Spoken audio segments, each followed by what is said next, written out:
Bom, pessoal, então agora vamos aqui para o método push.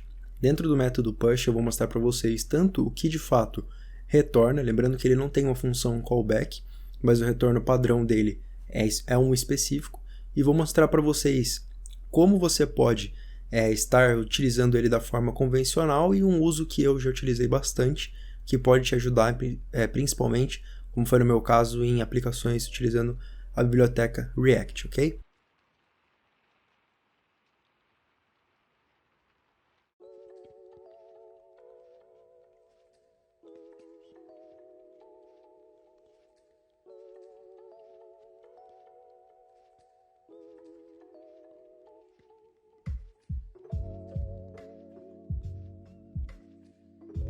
Bom, pessoal, então aqui eu declarei dois arrays.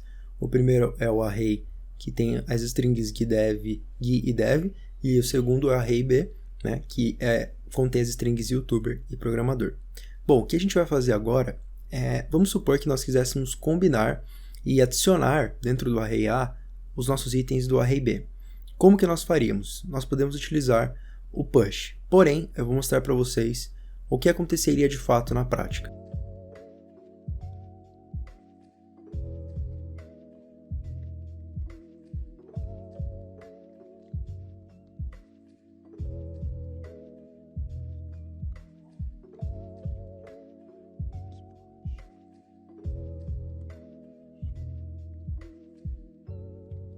Bom, pessoal, então aqui no nosso teste push, eu peguei o array A e apliquei o método push, adicionando, ou seja, como parâmetro, o meu array B. Então tudo que você colocar aqui poderia ser number, poderia ser string, poderia ser um array específico, enfim, como foi o nosso caso aqui, o array B, ele vai acrescentar ao array A.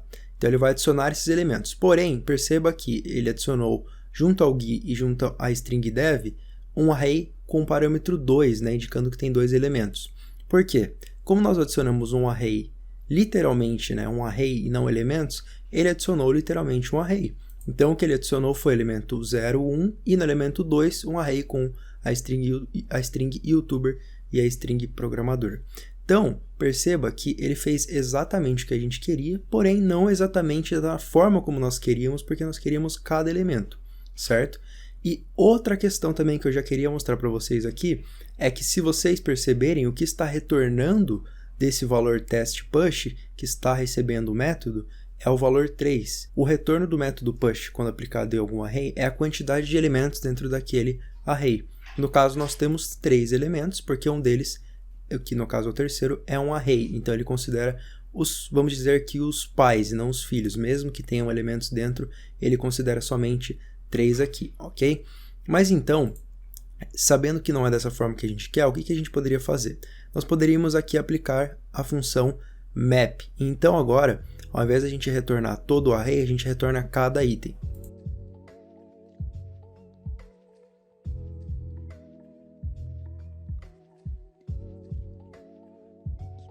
Então, pessoal, o que eu fiz aqui? Eu inverti e agora dentro da minha função map, eu coloquei a minha função push, certo? E nosso método recebe o item, que é cada elemento dessa iteração que foi feita no array B. Então agora, A, quando retornado no nosso console, tem cada uma das nossas strings da forma como nós queríamos, né? Ou seja, cada uma delas listada e não um array dentro de outro array. Então já fica a dica para vocês de algo que pode ser comum e vocês precisem fazer e poderia também ser com objeto, tá? Sem problema algum, você iria mapear o objeto, pegar os valores, pegar as propriedades e adicionar em outro array ou em outro array de objetos, enfim, tá bom? Então esse é um uso bem comum, tá? E também tem o uso mais simples, que é apenas inserir dentro desse array elementos de forma direta.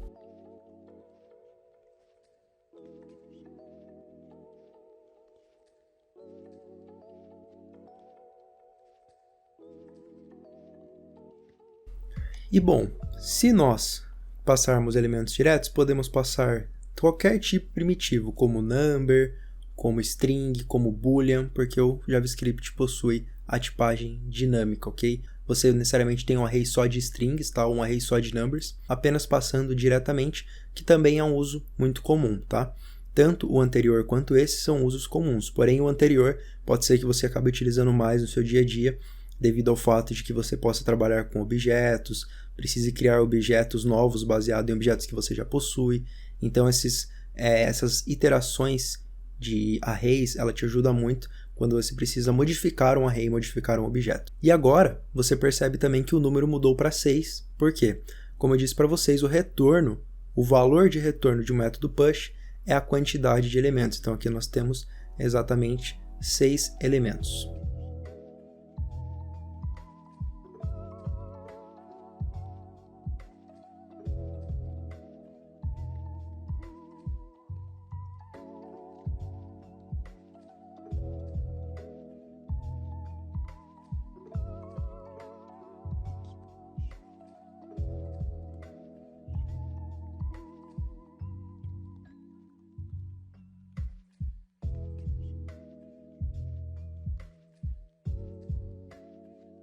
Pessoal, esse é um problema muito comum que vocês podem enfrentar.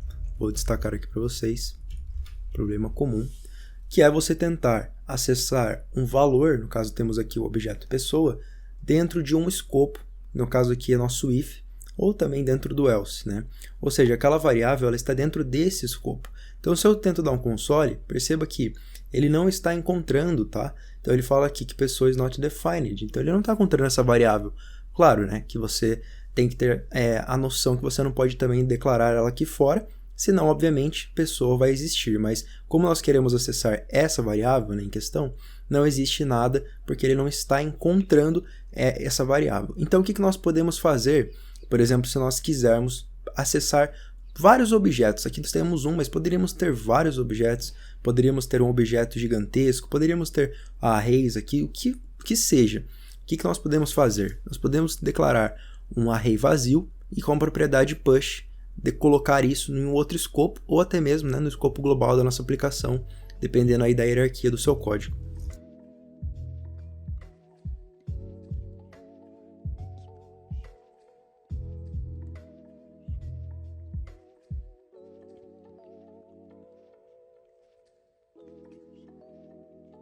E pronto, pessoal. Eu peguei um array vazio e dentro dele eu coloquei o nosso objeto, mas como eu disse, poderia ser qualquer outro valor, e utilizei o método push. Então olha que utilidade muito bacana. Esse é um problema muito comum, assim como o primeiro problema que eu mostrei para vocês também, né, de mapear o array e adicionar os elementos.